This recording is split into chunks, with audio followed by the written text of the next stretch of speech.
Moy, Nat, ingat gak sih kita udah pernah cerita tentang 3 waktu keramat? Maghrib, tengah malam, sama sepertiga malam terakhir. Ya. Mungkin lo ngerasa kalau maghrib tuh gak seserem dan gak segelap 2 waktu lainnya. Karena ya biasanya masih banyak orang yang berlalu lalang di waktu itu. Tapi gak selamanya sih. Lo bakal merasa aman di waktu maghrib. Cerita ini kejadiannya di tahun 1996, Nat, Moy. Kita sebut aja ada satu anak remaja namanya Robi, cowok. Robi ini kelas 1 SMA dan dia punya sahabat namanya Danang dan Fahri. Oke. Jadi mereka bertigaan tuh. Iya, di tahun 1996 mana ada anak SMA yang punya HP, ya gak sih? Iya. Jadi ya di waktu itu Robi, Danang dan Fahri itu punya satu hobi yang sama, itu sepedaan. Anyway, Robi sama teman-teman ini rumahnya deket-deketan ya. Dan mereka tinggal di daerah Jakarta Selatan. Jadi kalau lo bayangin dari rumahnya Robi, kalau dia mau ke rumahnya Danang dan Fahri, itu kayak ngelewatin tanjakan gitu, Nat, Moy. Dan di samping tanjakan itu ada pekuburan umum. Ini kejadiannya di hari Sabtu. Kayak yang tadi gue bilang, mereka bertiga tuh hobinya sepedaan. Dan mereka suka sepedaan siang menjelang sore gitu. Dan di hari itu Robi nyamper teman-temannya. Dia izin sama nyokapnya mau sepedaan. Tapi nyokapnya bilang, baliknya jangan kemalaman.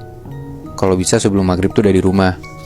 Dan jangan ngelewatin turunan yang biasa. Karena yang tadi gue bilang kan, ya lewatin tanjakan atau turunan gitulah. Buat Robi nyamperin rumah temennya. Nggak boleh lewat situ karena bakalan lewatin kuburan gitu maksudnya. Iya, sebenarnya biasa aja kan, karena emang Robi selalu lewat situ. Cuman di saat itu entah kenapa nyokapnya tuh punya firasat buruk, Nat, Moy. Terus Robi dengan santainya bilang, ya udah gede sih mah, kenapa sih, biarin aja, aku juga gak takut gitu. Udah tuh dengan dia gak mikirin omongan nyokapnya, jam 3 sore dia nyamper lah ke rumah temennya.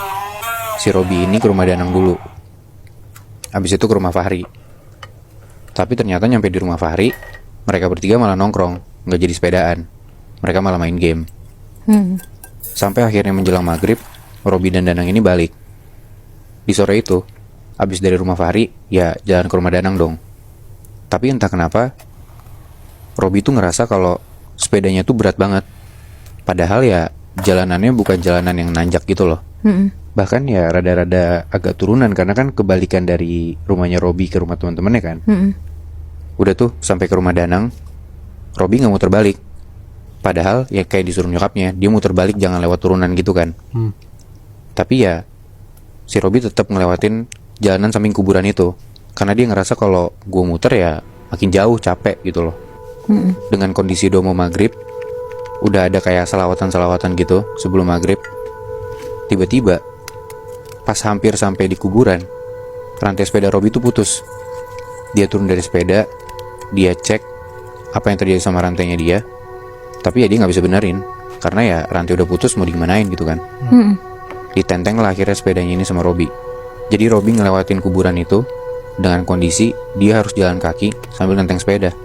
Ini ngelintasin kuburannya di sampingnya kan, Bi, bukan di tengah. Betul, Gitu kan? di sampingnya, di samping kuburannya. Oke. Dan di situ kayak yang gue bilang tadi, jalannya turunan gitu. Hari udah mulai gelap, dan entah kenapa kok Robi ngerasa kalau jalanan tuh sepi banget. Padahal biasanya ada aja orang yang lewat di waktu mau menjelang maghrib itu. Gue deskripsiin sedikit kuburannya ya, Nat, Moy.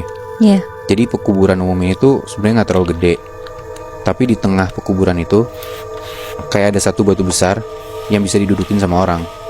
Pas Robi jalan di samping pekuburan itu, entah kenapa Robi tuh nengok